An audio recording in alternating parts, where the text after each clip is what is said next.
Hello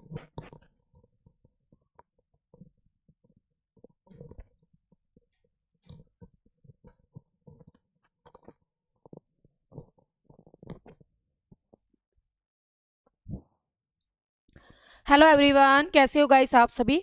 hope so सभी अच्छे होंगे, स्वस्थ होंगे। आप सभी का स्वागत है अचीवर्स ऑनलाइन प्लेटफॉर्म पर। तो फटाफट से आ जाइए। आज की इस क्लास में मैं आप सभी के साथ डिस्कस करने जा रही हूँ ज्योग्राफी ऑफ इंडिया के क्वेश्चन आंसर्स। यानी आज की क्लास में जो हम क्वेश्चन करेंगे भाई, वो हमारे रहेंगे ज्योग्राफी ऑफ इंडिया से रिलेटेड। ठीक है, तो ज्योग्राफी ऑफ इंडिया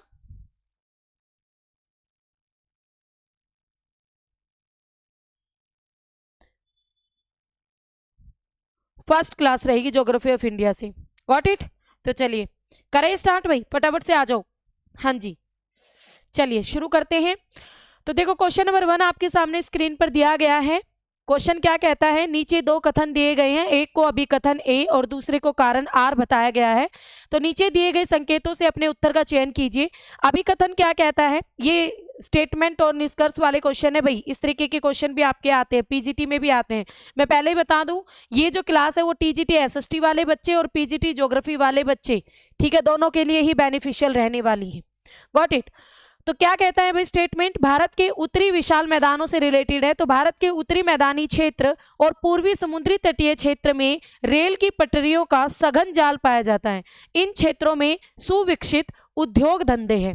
देखो भाई, कह रहा है कि उत्तरी विशाल मैदान में आपकी भारी मात्रा में जो रेलें हैं, रेल पटरियां हैं, उनका सघन जाल पाया जाता है। दूसरी बात क्या कह रहा है, बहुत अच्छे उद्योग धंधे विकसित है इन एरिया में। दोनों ही स्टेटमेंट करेक्ट है। आप सबको पता है मैदानी एरिया में रेल भी है, ज्यादा मात्रा में पाई जाती हैं, और उद्योग धंधे भी। बट क्या ये दोनों एक दूसरे से रिलेटेड है? ऑप्शन क्या कहते हैं, ए और आर दोनों सही है, दोनों सही है। क्या आर ए की सही व्याख्या है? आर ए की व्याख्या करता है उद्योग, यहाँ पर रेल पटरियों की बात हो रही है, यहाँ पर उद्योग धंधों की बात हो रही है, तो आपस में कोई रिलेशन नहीं। तो ये भाई सही व्याख्या नहीं करता। इसमें ए सही है, आर गलत है, ए गलत है, आर सही है, दोनों गलत। क्योंकि हमारी स्टेटमेंट तो दोनों करेक्ट है, बट आर ए की सही व्याख्या नहीं कर रहा है। तो राइट आंसर हमारा ऑप्शन नंबर बी हो जाएगा। ठीक है, तो option number B is a correct answer. आगे बढ़ते हैं, नेक्स्ट आता है क्वेश्चन नंबर 2। निम्नलिखित राज्यों को उनके भौगोलिक क्षेत्र के घटते क्रम में लगाइए। ठीक है, आपको पता है, ठीक है, भौगोलिक क्षेत्र के बढ़ते क्रम में, यानी आपको सबसे पहला क्षेत्रफल की दृष्टि से सबसे बड़ा राज्य कौन सा है भाई भारत का? राजस्थान, सबको पता है। अब देखो राजस्थान है थर्ड नंबर पर, तो थर्ड और थर्ड ये दो ऑप्शन तो ऑलरेडी कट गए आपके। दूसरे नंबर पर इन्होंने लिखा है महाराष्ट्र। ठीक है, महाराष्ट्र सेम। अब आपको पता करना है भाई, क्या कर्नाटक आएगा या तमिलनाडु आएगा? देखने में क्या लगता है, कर्नाटक बड़ा है या तमिलनाडु बड़ा है? क्या दोगे भाई इसका करेक्ट आंसर, फटाफट से बताइए। देखो कर्नाटक बड़ा लगता है ना देखने में, तो right answer is option number D. आप ऐसे भी कर सकते हो अगर आपको सीक्वेंस याद ना हो तो, क्योंकि मैप तो सबने देख रखा है ना भाई इंडिया का। तो सबसे पहले सबसे बड़ा राज्य राजस्थान, सेकंड नंबर पर महाराष्ट्र आएगा, फिर कर्नाटक आएगा, और लास्ट में तमिलनाडु आएगा, इन चारों राज्यों में। तो राइट आंसर हो जाएगा ऑप्शन नंबर डी। आगे बढ़ते हैं, नेक्स्ट आता है क्वेश्चन नंबर 3। सूची 1 और सूची 2 इन दोनों को मिलाना है और कूटों से सही उत्तर का भी चयन करना है। एक तरफ आपको राज्य दिए हैं, दूसरी तरफ जनजातियां दी हैं। ठीक है, और जनजातियां मैंने आपको बहुत डिटेल में पढ़ाई है इंडिया के अंदर, ठीक है सबको। तो अरुणाचल प्रदेश, जम्मू कश्मीर, पश्चिम बंगाल और केरल इनकी है भाई।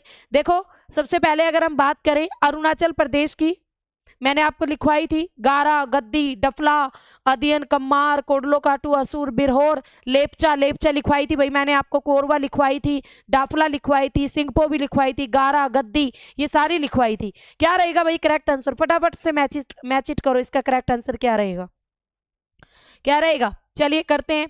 देखो मैंने बताया था अरुणाचल प्रदेश में मैंने आपको डाफला, मीरी, अबोर, मिसमी ये सारी लिखवाई थी भाई, याद हो तो कुछ। ठीक है, तो अरुणाचल प्रदेश डाफला दे दिया इन्होंने, तो यहां से ए का सी अब 2 में है। ठीक है, तो 2 ऑप्शन तो हमारे ऑलरेडी कट गए। अब आगे देखते हैं भाई, आगे ऑप्शन क्या कहता है, और सारे बिल्कुल अलग अलग है।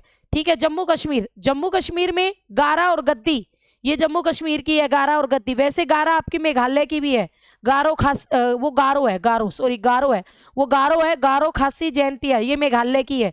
ये जनजाति मेघालय में पाई जाती है, पहाड़ियां भी है और जनजाति भी है। फिर वेस्ट बंगाल की बात करते हैं तो बी का 4 आएगा, ठीक है, बी का 4 आपके सी में है, आंसर इज सी आएगा भैया आपका। सी का 2 वेस्ट बंगाल, वेस्ट बंगाल में असुर, बिरहोर, लेपचा लिखवाई थी मैंने आपको, लेपचा, तो वेस्ट बंगाल में, ठीक है, वेस्ट बंगाल में ये हो गई। और केरल, केरल में आदित्य, कम्मार और कोड्डा कापू, ये सारी केरल की। तो राइट आंसर हो जाएगा भाई ऑप्शन नंबर सी, ये भारत की जनजातियां हैं। Right answer is option number C, C is the correct answer. ठीक है, याद कर लेना इन जनजातियों को, क्वेश्चन आते हैं यहाँ से भी। नेक्स्ट आता है क्वेश्चन नंबर 4, शिमला में अमृतसर से अधिक ठंड है। भाई शिमला में अधिक ठंड है, अमृतसर से ज्यादा ठंड है। हालांकि दोनों समान अक्षांश पर है, दोनों एक ही लैटिट्यूड लाइन पर है, दोनों सेम लैटिट्यूड लाइन पर है। तो ऐसा क्यों है? अमृतसर की तुलना में जो शिमला है वो समुद्र तल से अधिक ऊंचाई पर है। शिमला उत्तर की ओर है, शिमला भूमध्य रेखा से आगे आई, भाई दोनों ही आगे है, उत्तर की ओर है, वो भी तो उत्तर की ओर है। उनकी देशांतर रेखाएं भिन्न है, ये भी गलत। क्या है भाई, जो हमारा शिमला है वो समुद्र तल से अधिक ऊंचाई पर है, उसकी हाइट ज्यादा है। और आपको पता है जैसे जैसे हम एटमॉस्फेयर में हाइट पर जाते हैं वैसे वैसे जो हमारा टेम्परेचर है वो घटता जाता है, इसलिए ऊंचाई वाले एरियाज में आपका टेम्परेचर बहुत कम देखने को मिलता है। तो शिमला अमृतसर की तुलना में शिमला समुद्र तल से अधिक ऊंचाई पर है। तो राइट आंसर हो जाएगा हमारा option number A, option number A is a correct answer. Next बढ़ते हैं क्वेश्चन नंबर 5, डुरंड रेखा निम्नलिखित देशों में से किन्हें अलग करती है? फटाफट बताओ भाई। भारत और पाकिस्तान, भारत और अफगानिस्तान, भारत और चीन और रूस। तो जो डुरंड रेखा है वो भाई किसे अलग करेगी? देखो पहले पाकिस्तान और अफगानिस्तान को अलग करती थी ये लाइन, ठीक है, और फिर अब ये भारत और अफगानिस्तान को अलग करती है। भारत और पाकिस्तान को कौन सी लाइन अलग करती है भाई? Radcliffe line, Radcliffe रेखा, ये भारत और पाकिस्तान को अलग करती है। भारत और चीन को मैकमोहन रेखा, भारत और चीन को मैकमोहन रेखा, ठीक है। तो ये भी दोनों याद रखना, दोनों इंपॉर्टेंट है, रेड क्लिफ है क्लिफ, ये भी पूछी जाती है। तो राइट आंसर होगा option number B, option number B is the correct answer. आगे बढ़ते हैं, नेक्स्ट आता है क्वेश्चन नंबर 6, निम्नलिखित भारत के राज्यों में से किसकी सीमा 3 देशों से मिलती है? हिमाचल प्रदेश, सिक्किम प्रदेश, उत्तराखंड और मिजोरम। फटाफट से आंसर दो भाई। निम्नलिखित भारत के राज्यों में से किसकी बाउंड्री 3 देशों से मिलती है?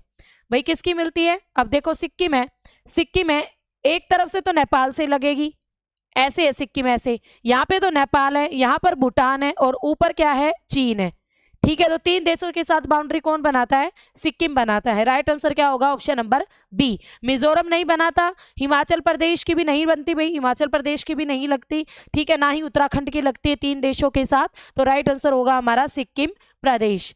आगे बढ़ते हैं, नेक्स्ट आता है क्वेश्चन नंबर 7, भारत के कुल क्षेत्रफल का कितना प्रतिशत सूखाग्रस्त है, यानी सूखे से प्रभावित एरिया है? भारत का कितना प्रतिशत सूखे से प्रभावित एरिया? फटाफट से आंसर दो भाई, कितना प्रतिशत भाई भारत का सूखे से प्रभावित एरिया है? क्या रहेगा करेक्ट आंसर? 58%, 48%, 38% या 68%? तो राइट आंसर रहेगा 68%। तो भाई भारत का जो 68% एरिया है वो सूखे से ग्रस्त है, ठीक है, जिसमें आपका महाराष्ट्र का अधिकतर, मध्य प्रदेश का और आंध्र प्रदेश का कुछ पार्ट, तो बहुत सारे ये आ जाते हैं बीच वाले पार्ट, पठारी एरिया, ठीक है, और राजस्थान। तो सूखाग्रस्त आपका 68% एरिया है। नेक्स्ट आता है क्वेश्चन नंबर 8, 2005 के अनुसार भारतीय राज्यों में मिजोरम में वनों का क्षेत्रफल सबसे ज्यादा है। मिजोरम में भाई वनों का क्षेत्रफल सबसे ज्यादा है। निम्नलिखित में से किस राज्य में वनों का क्षेत्रफल सबसे कम है? तो ऑप्शन देखते ही पता चल गया होगा, आपसे पूछा है वनों का क्षेत्रफल, और वन सबसे कम भाई किसमें है? पूरे इंडिया की बात करें, ठीक है, हमारे हरियाणा में। तो सबसे कम हमारे हरियाणा में ही है वन, ठीक है, हरियाणा में ही है सबसे कम वन, बाकी तो सब में फिर भी ठीक है, हरियाणा में सबसे कम वन क्षेत्रफल पाया जाता है। तो क्या रहेगा करेक्ट आंसर इज हरियाणा, ठीक है, हरियाणा में भाई। मिजोरम में सबसे ज्यादा है, मिजोरम यहाँ ऑप्शन नहीं दे रखा ना, तो मिजोरम में आपका वन क्षेत्रफल ज्यादा था 2005 के अकॉर्डिंग, यहाँ 5 की बात कर रही हूँ मैं, 2005 के अकॉर्डिंग सबसे ज्यादा मिजोरम में था, ठीक है। और पहले नंबर पे हरियाणा में कम है, दूसरे नंबर पर आपका पंजाब आता है जिसमें सबसे कम आपको वन क्षेत्रफल देखने को मिलते हैं, वन एरियाज, जहां पर वन है ऐसे एरियाज देखने को मिलते हैं। Got it? आगे बढ़े, नेक्स्ट आता है question number 9, geological survey of India, geological survey of India के अनुसार भारत का कौन सा राज्य सबसे अधिक बाढ़ग्रस्त है भाई, जहां पर सबसे ज्यादा बाढ़ आती है? तो सबसे ज्यादा बाढ़ कर्नाटक में, महाराष्ट्र में, उत्तर प्रदेश में या त्रिपुरा में? क्या रहेगा करेक्ट आंसर? सबसे ज्यादा बाढ़, सबसे ज्यादा बाढ़ग्रस्त कौन सा एरिया रहेगा? फटाफट से आंसर दीजिए। देखो भाई, यहाँ पर कर्नाटक की बात करें तो उसमें तो भाई एकमात्र आपकी कावेरी नदी बहती है, ठीक है, इसमें भी नहीं आएगा। महाराष्ट्र में गोदावरी है, गोदावरी तो निकलती है, नर्मदा है, तो इसमें भी इतना ज्यादा, और त्रिपुरा का तो कोई लेना देना ही नहीं है। तो सबसे ज्यादा अगर जियोलॉजिकल सर्वे ऑफ इंडिया की बात करें तो उत्तर प्रदेश राज्य सबसे अधिक बाढ़ग्रस्त है इन राज्यों में से। वैसे अगर बिहार दे तो बिहार में हर साल बाढ़ आती है, वेस्ट बंगाल में बाढ़ आती है, गॉट इट। पर यहाँ पर ऑप्शंस की बात करें तो हमारा राइट ऑप्शन रहेगा उत्तर प्रदेश, इन राज्यों की बात करें तो जो आंसर्स है ना, कई बार राज्यों की जो स्टेट दिए होते हैं ना उनके अकॉर्डिंग भी बदल जाता है, तो थोड़ा सा ध्यान से करना। नेक्स्ट आता है क्वेश्चन नंबर 10, भारत में काली मिट्टी वाले दक्षिणी क्षेत्र की प्रमुख फसल है, फटाफट से बताओ भाई। सेब, बादाम, खुबानी, ज्वार। काली मिट्टी वाले दक्षिणी क्षेत्र की मुख्य फसल क्या होगी? तो देखो साउथ इंडिया में सबसे ज्यादा, देखो सेब तो कश्मीर में होते हैं भाई, और बादाम वगैरह भी वहीं होते हैं, अखरोट भी वहीं होते हैं, खुबानी भी वहीं होते हैं। राइट आंसर इज ज्वार। जो ज्वार है साउथ इंडिया में बहुत बोया जाता है, ठीक है। काली मिट्टी वाले एरियाज में कपास सबसे ज्यादा बोई जाती है, वैसे तो काली मिट्टी वाले एरिया में कपास के लिए सबसे बेस्ट होती है काली मिट्टी वाले प्रदेश। काली मिट्टी का दूसरा नाम इसे रेगड़ मिट्टी भी कहते हैं, रेगड़। और ये जो मिट्टी है ना आपकी, जो लावा है, लावा के विखंडन से ये मिट्टी बनती है भाई, लावा के विखंडन के चूरे से ये मिट्टी बनती है, और इस मिट्टी में लोहे का अंश पाए जाने की वजह से ही इसका रंग क्या होता है? काला होता है, लोहे का अंश पाया जाता है। दूसरी बात, ये जो काली मिट्टी होती है ना, ये क्या होती है, जब इसमें पानी देते हैं तो ये बहुत चिपचिपी हो जाती है, बहुत ज़्यादा चिपचिपी हो जाती है, और बाद में से दरारें भी पड़ जाती है जब ये सूखती है, तो इसीलिए इसे सवैत जुताई वाली मिट्टी भी कहते हैं। यानी अपने आप, जिस मिट्टी ने अपने आप को जोत लिया है, जुताई कर ली है, तो सवैत जुताई वाली मिट्टी भी इसे कहते हैं। Got it. तो ये था भाई क्वेश्चन नंबर 10। आगे बढ़ते हैं, नेक्स्ट आता है क्वेश्चन नंबर 11, भारत के कौन से क्षेत्र जैव विविधता की दृष्टि से पृथ्वी पर हॉटस्पॉट है? तो देखो जैव विविधता, बायोडायवर्सिटी, पूरा टॉपिक पढ़ा है मैंने आपको ही।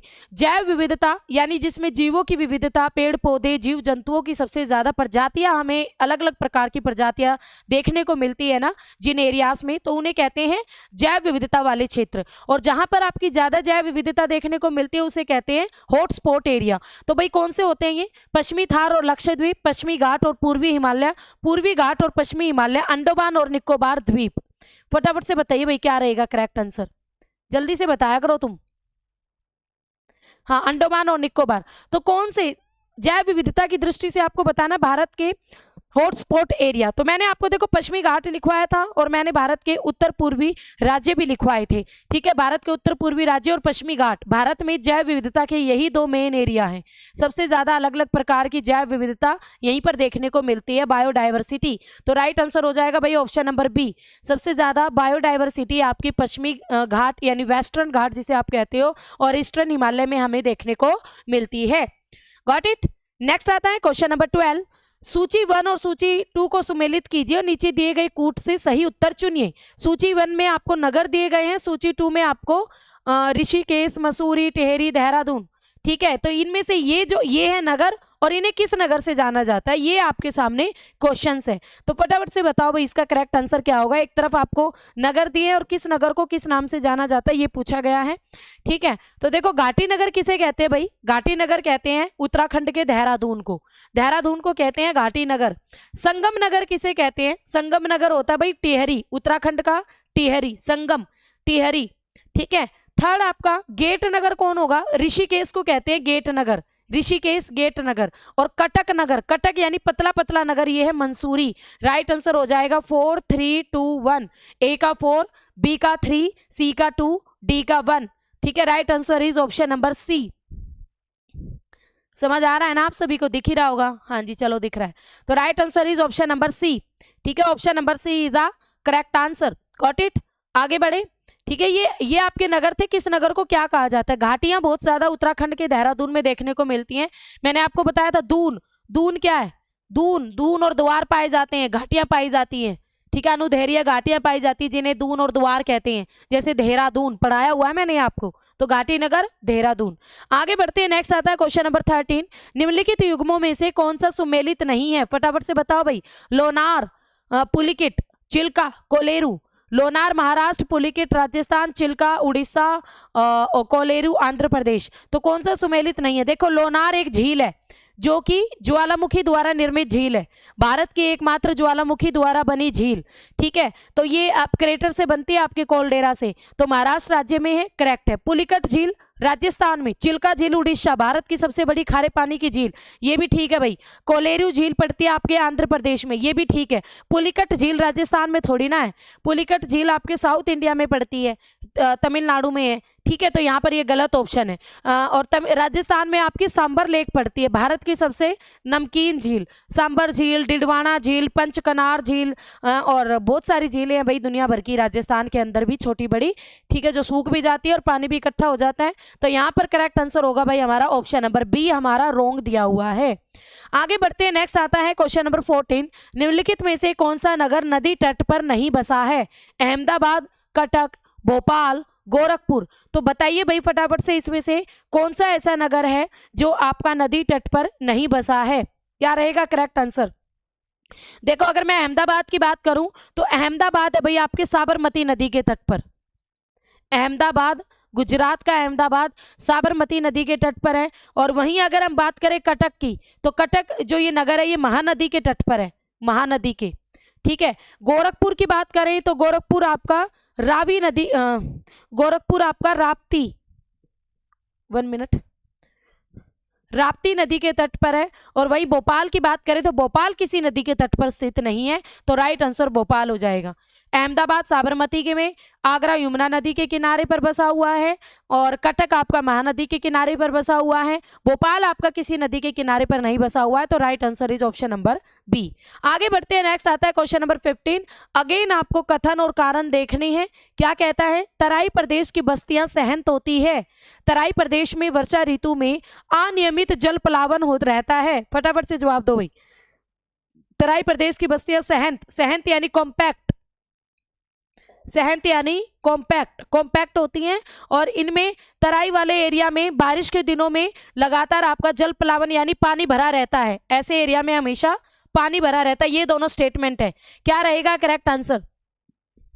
देखो तराई प्रदेश की जो बस्तियां हैं वो सनहंत होती है, कॉम्पैक्ट होती है, वो कॉम्पैक्ट नहीं होती भाई। तराई एरिया में आपकी ज्यादा गुच्छित बस्तियां देखने को मिलती हैं, तो ए हमारा पहले ही गलत है। और हाँ, तराई एरिया में बारिश के दिनों में पानी भरा रहता है, तो ये स्टेटमेंट ठीक है। तो right answer is option number D, A गलत है जबकि आर ठीक है। तो ये दलदल वाली पेटी होती है जहां पर बहुत ही कम जनसंख्या पाई जाती है भाई, बाढ़ वाला इलाका होता है, कौन रहेगा। ठीक है, और ये कह रहा है कॉम्पैक्ट, कॉम्पैक्ट यानी अधिक, यहाँ पर बहुत कम लोग रहते हैं इस तराई वाले एरिया में। ठीक है, तो यहाँ पर ज्यादातर बाढ़ आती रहती है, पानी भरा रहता है, तो यहाँ पर कम जनसंख्या पाई जाती है। और ये कहता है कि सनहंत कॉम्पैक्ट बस्तियां मिलती है, तो ये रॉन्ग स्टेटमेंट है। आगे बढ़ते हैं, नेक्स्ट आता है क्वेश्चन नंबर 16। निम्नलिखित युग्मों में से कौन सा सुमेलित नहीं है? अहमदाबाद साबरमती, ये लीजिए भाई। अब देखो मैंने आपको वहां पढ़ाया था, अहमदाबाद साबरमती नदी के तट पर है, बिल्कुल ठीक है। हैदराबाद मूसी, मूसी भीमा की, भीमा और मूसी ये कृष्णा की सहायक नदी है। किसकी है? कृष्णा नदी की सहायक नदी है भाई। तुंगभद्रा, भीमा, मूसी। सूरत नर्मदा नदी, ठीक है, सूरत शहर नर्मदा नदी के तट पर, और उज्जैन शिप्रा नदी के तट पर। क्वेश्चन नंबर 16 फटाफट से जवाब दो। हाँ जी, कौन सा किस नदी के किनारे बसा हुआ है?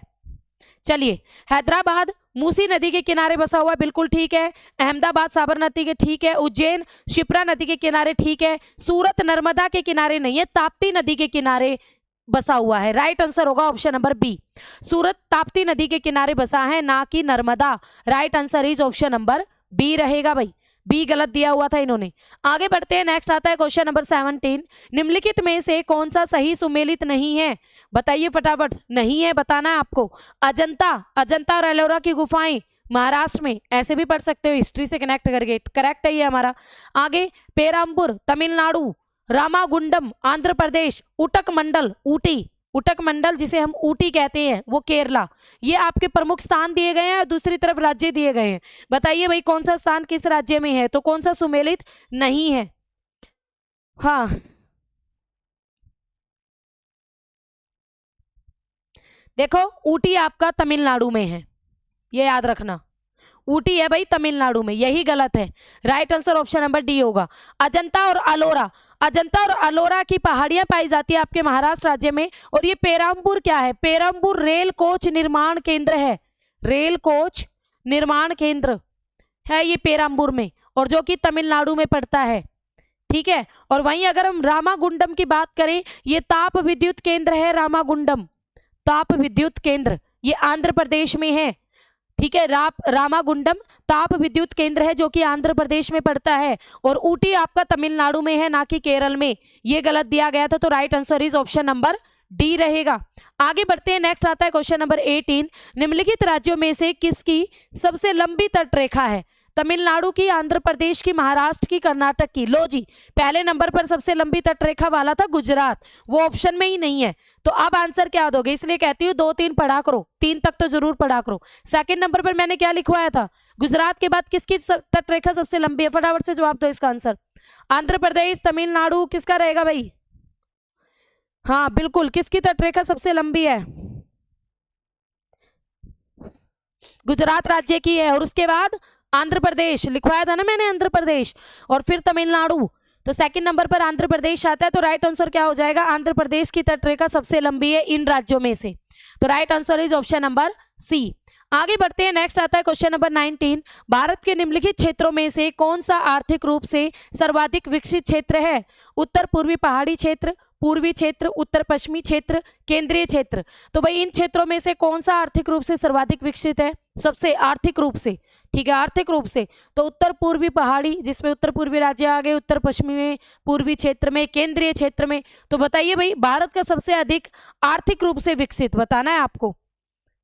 हाँ, आर्थिक रूप से विकसित, देखो उत्तर पूर्वी तो पहाड़ी इलाका है तो इतना ज्यादा विकसित नहीं है। उत्तर पश्चिमी में भी आपके ज्यादातर लड़ाई और पहाड़ी इलाका है, पूर्वी क्षेत्र भी पहाड़ी इलाका। राइट आंसर इस केंद्रीय क्षेत्र, जो कि समतल एरिया है, सबसे ज्यादा उद्योग धंधे वगैरह और क्लाइमेट की दृष्टि से भी बढ़िया क्षेत्र है। तो सबसे ज्यादा विकसित इन एरियाज में केंद्रीय, भारत का केंद्र वाला पार्ट रहेगा।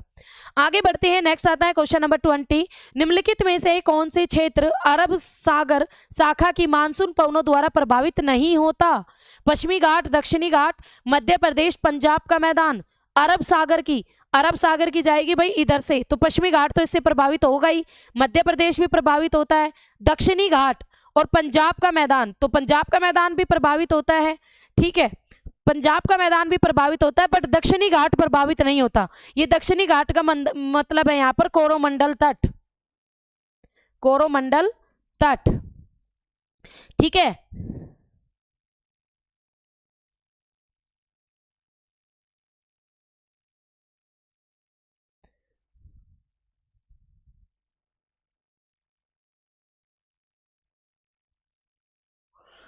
तो यहाँ पर राइट आंसर रहेगा भाई दक्षिणी घाट, यानी कोरोमंडल तट, तमिलनाडु राज्य। यहाँ पर वर्षा नहीं होती इनकी वजह से। आगे बढ़ते हैं, नेक्स्ट आता है क्वेश्चन नंबर 21। भारतीय प्रायद्वीप की केंद्रीय उच्च भूमि बनी हुई है। भारतीय प्रायद्वीप की केंद्रीय उच्च भूमि किससे बनी हुई है? अवसादी और कायंत्री चट्टानों से, आगन्य और अवसादी चट्टानों से, आगन्य और कायंत्री चट्टानों से, या अवसादी चट्टानों से? तो भाई जो भारतीय प्रायद्वीप है उसकी केंद्रीय उच्च भूमि, उसका जो सेंटर वाली भूमि है वो कौन सी चट्टानों से बनी हुई है? भारतीय प्रायद्वीप यानी कौन सी चट्टानों से बना हुआ है? तो देखो प्रायद्वीप आपको पता है भाई, कभी पहले भारत में ज्वालामुखी फटते थे और उन्हीं ज्वालामुखी से ही जो लावा निकला, उसी लावा से भारतीय प्रायद्वीप का निर्माण हुआ है। और मैंने आपको पढ़ाया है, जब भी आपका लावा जमता है तो सबसे पहले आगन्य चट्टानें बनती है, तो आगन्य बनती है। ठीक है, और उसके बाद अधिक तापमान के संपर्क में आने से जो वहां की चट्टानें थी वो कायंत्रित बन गई थी। तो right answer is option number C, आगन्य और कायंत्री चट्टानों से बना हुआ है भारतीय प्रायद्वीप का सेंटर वाली उच्च भूमि, जिसमें आपके विंध्याचल और ये वाले कुछ माउंटेन आ जाते हैं। नेक्स्ट आता है क्वेश्चन नंबर 22। फिर आपको अगेन मैचिट से रिलेटेड क्वेश्चन है। ये मैचिट वाले क्वेश्चन में एक क्वेश्चन में आपके 2-2 क्वेश्चन कवर हो जाते हैं, और इस तरीके का क्वेश्चन एग्जाम में आते भी हैं भाई। मेघालय और कैपिटल दी हुई है, एक साइड राज्य है, दूसरी साइड कैपिटल है। फटाफट से बताइए भाई किसकी कैपिटल क्या है? मेघालय की कैपिटल क्या है? शिलोंग है। ठीक है, और नागालैंड की कैपिटल क्या है भाई? कोहिमा है। ठीक है, अब देखो एक आ 3 2 में था, 3 में था, ओके, एक ही गलत हुआ भी हमारा। ठीक है, उसके बाद हमने किया भाई नागालैंड का कोहिमा, यानी सी का 1। अब देखो सी का 1 किस में है, सी का 1 3 में है, यानी ये वाला पहले वाला हमारा गलत हो गया। अब हमारे पास 2 बच गई, ठीक है, सी का 1। अब इन दोनों को पलट पलट करके लिखा हुआ है, मिजोरम की क्या आएगी और मणिपुर की क्या आएगी, मणिपुर की इम्फाल हो गई और मिजोरम की हो गई आइजोल। तो भाई डी का 2 देखो, तो डी का 2 इसमें है, तो राइट आंसर हमारा ऑप्शन नंबर बी रहेगा। ए का 3, बी का 4, सी का 1 एंड डी का 2। तो ये कैपिटल्स थी, और मैंने बार बार बोला है कि कैपिटल जरूर। आज के जितने भी क्वेश्चंस है ना, ये इसलिए ऐसी फॉर्म में क्यों है, क्योंकि ये सारे क्वेश्चंस डिफरेंट एग्जाम्स में आए हुए हैं, ठीक है, अलग अलग एग्जाम्स के आए हुए क्वेश्चन नहीं उठाए हैं मैंने। ये क्वेश्चन अगर मैं बात करूं तो ये पूछा गया था भाई झारखंड टीजीटी में, टीजीटी एसएसटी का क्वेश्चन नहीं है। आगे बढ़ते हैं, नेक्स्ट आता है क्वेश्चन नंबर 23। निम्नलिखित में से कौन म्यांमार के साथ भारत की समुद्री सीमा बनाता है। तो म्यांमार और भारत इन दोनों को कौन सा चैनल जोड़ता, 8 degree channel, Coco channel, Great channel, या इनमें से कोई नहीं। क्या रहेगा करेक्ट आंसर, म्यांमार और भारत दोनों को आपस में कौन सा जोड़ता है, ठीक है, कौन सा जोड़ेगा भाई, Coco channel. Right answer is Coco channel. Great channel तो आपको पता है ग्रेट निकोबार पे, ग्रेट निकोबार पर स्थित है, इंदिरा पॉइंट है यहाँ पर, ग्रेट निकोबार प्लस सुमात्रा। तो right answer is Coco channel. Coco channel Bharat और म्यांमार के बीच क्या बनाता है, बाउंड्री बनाता है, दोनों के बीच जल संधि का काम करता है। तो राइट आंसर हो जाएगा ऑप्शन नंबर सी। आगे बढ़ते हैं, नेक्स्ट आता है क्वेश्चन नंबर 24। कथन स्टेटमेंट है और कारण है। हिंद महासागर में ग्रीष्म ऋतु में विषुवत रेखीय विपरीत धारा नहीं पाई जाती। कारण क्या है, ग्रीष्म ऋतु में उत्तरी हिंद महासागर में दक्षिण पश्चिम मानसून द्वारा प्रभावी रहता है, दक्षिण पश्चिम मानसून द्वारा प्रभावी रहता है। तो क्या रहेगा भाई, हिंद महासागर में गर्मियों में विषुवत रेखीय विपरीत धारा नहीं पाई जाती। ये ना विपरीत धारा भी बहती है, ठीक है, हिंद महासागर के अंदर इक्वेटर के आसपास, बिल्कुल जो आपकी उत्तरी विषुवतीय धारा है ना, बिल्कुल उसके नीचे नीचे एक अपोजिट में भी धारा बहती है, ये उसी से रिलेटेड बात है।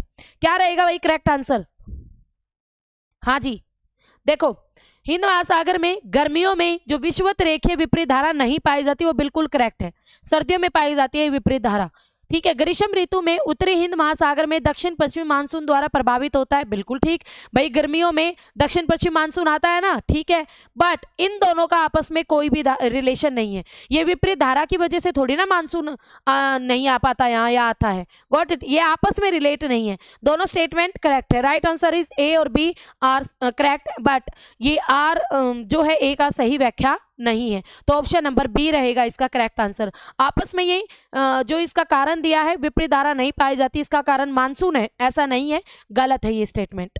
आगे बढ़ते हैं, नेक्स्ट आता है क्वेश्चन नंबर 25। निम्नलिखित राज्यों में से समुद्री जैविक उत्पादन हेतु अधिकतम संभावित क्षेत्र उपबंध है। वेस्ट बंगाल में, आंध्र प्रदेश में, तमिलनाडु में, गुजरात में। क्या रहेगा भाई करेक्ट आंसर, फटाफट से जवाब दीजिए, क्या रहेगा। निम्नलिखित राज्यों में समुद्री जैविक उत्पादन हेतु अधिकतम संभावित, समुद्री जैविक उत्पादन हेतु, ठीक है, समुद्र की बात हो रही है यहाँ पर, ध्यान देना इस चीज की ओर। हाँ जी, फटाफट से बताओ। तो समुद्री जैविक उत्पादन हेतु अधिकतम संभावित क्षेत्र, वैसे तो देखो आंध्र प्रदेश, गुजरात, तमिलनाडु सारे समुद्री तटीय राज्य हैं, पर राइट आंसर रहेगा वेस्ट बंगाल।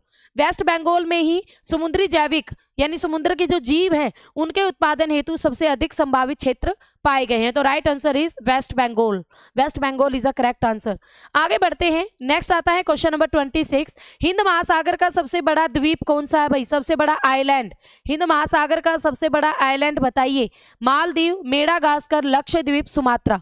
तो राइट आंसर क्या होगा, Maldives, Lakshadweep, Sumatra, Madagascar. Madagascar जो कि अफ्रीका का आइलैंड है, किसका आइलैंड है, अफ्रीका का आइलैंड है, और ये जो मेडागास्कर आइलैंड है यही आपका हिंद महासागर का सबसे बड़ा द्वीप है, तो राइट आंसर हो जाएगा भाई हमारा ऑप्शन नंबर सी।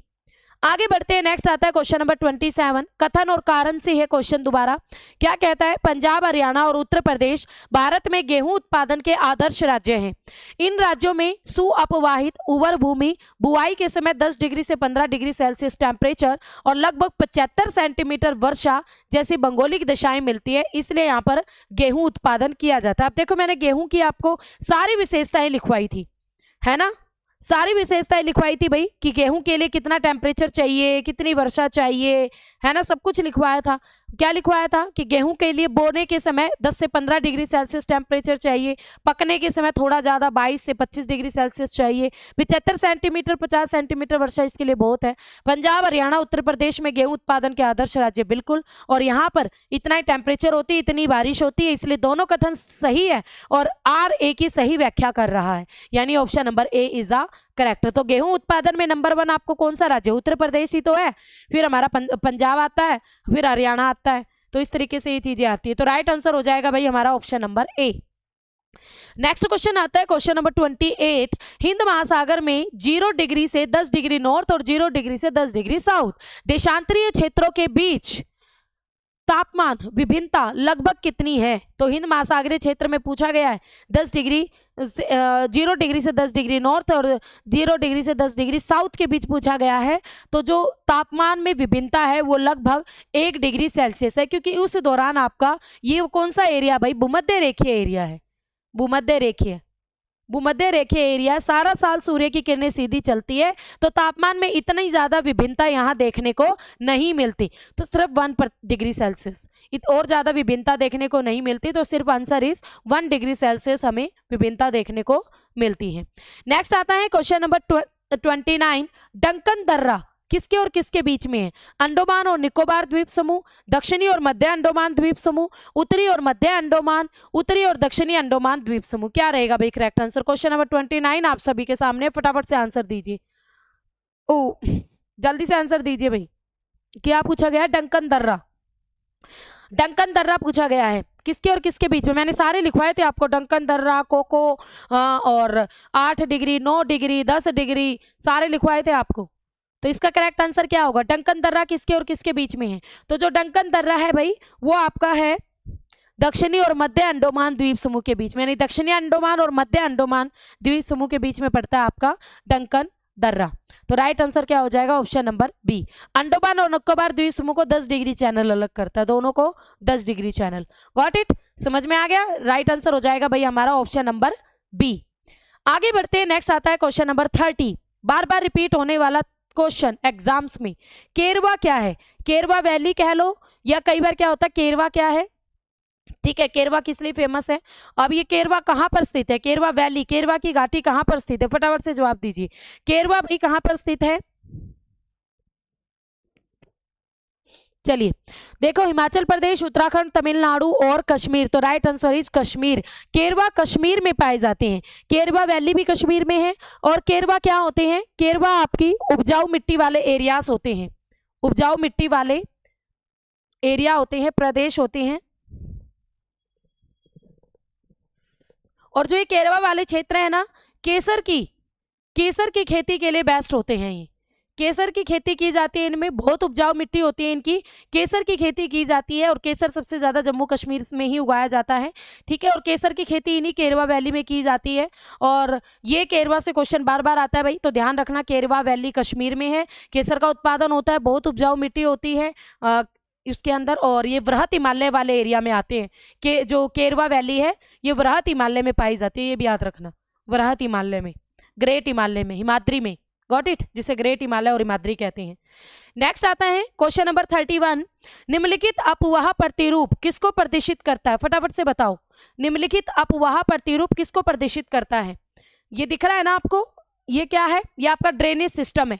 तो ये जो ड्रेनेज पैटर्न है, सॉरी ड्रेनेज पैटर्न है ये, तो बताओ ये कौन सा पैटर्न है? समानांतर ड्रेनेज पैटर्न यानी पैरेलल, पादपाकार और अभिकेंद्री और वलयाकार। फटाफट बताओ। सेंट्रीफ्यूगनल है, ठीक है। पादपाकार यानी उसे बोलते तो है इंग्लिश में वृक्षाकार भी बोलते हैं इसे, पादपाकार को वृक्षाकार। अभिकेंद्री, फटाफट से बताओ, या पैरेलल है? कौन सा रहेगा भाई? करेक्ट आंसर क्या होगा? जल्दी से जवाब दीजिए। इसका आंसर देखो, वृक्ष की तरह नहीं लग रहा है, यहाँ से ऐसे पेड़ गया, यहाँ एक डाली गई, यहाँ एक डाली गई, ऐसे ये एक डाली यहाँ निकल गई, एक डाली, तो पेड़ की तरह ही तो लग रहा है। तो राइट आंसर इस पादपाकार अपवाह प्रतिरूप या वृक्षाकार अपवाह प्रतिरूप। इसे वृक्षाकार भी कहते हैं, इसे द्रुमा आकृति भी कहते हैं, द्रुमा। द्रुमाकृति भी कहते हैं, इसे द्रुमाकृति भी कहते हैं भाई।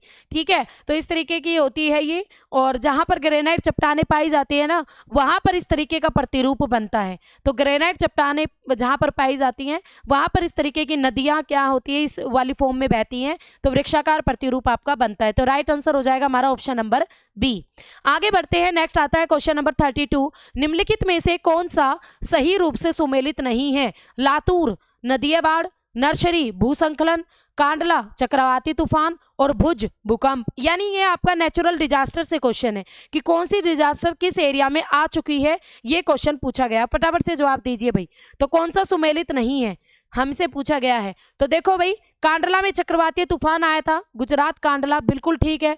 गुजरात के भुज में भूकंप आया था, बिल्कुल ठीक है। नासरी में आपका लैंडस्लाइड हुआ था, ये भी बिल्कुल ठीक है। बट लातूर में क्या हुआ था? लातूर में भी भाई भूकंप आया था, लातूर में भूकंप आया था, भूकंप से दबाई हुई थी, तो ये गलत है। बाढ़ वाला दे रखा है, बाढ़ गलत है। लातूर में भी आपका क्या हुआ था? भूकंप आया था। लातूर में भी आपका भूकंप आया था, मैंने लिखवाया भी था भाई आपको किस सन में आया था।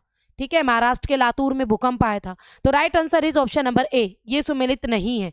आगे बढ़ते हैं, नेक्स्ट आता है क्वेश्चन नंबर 33।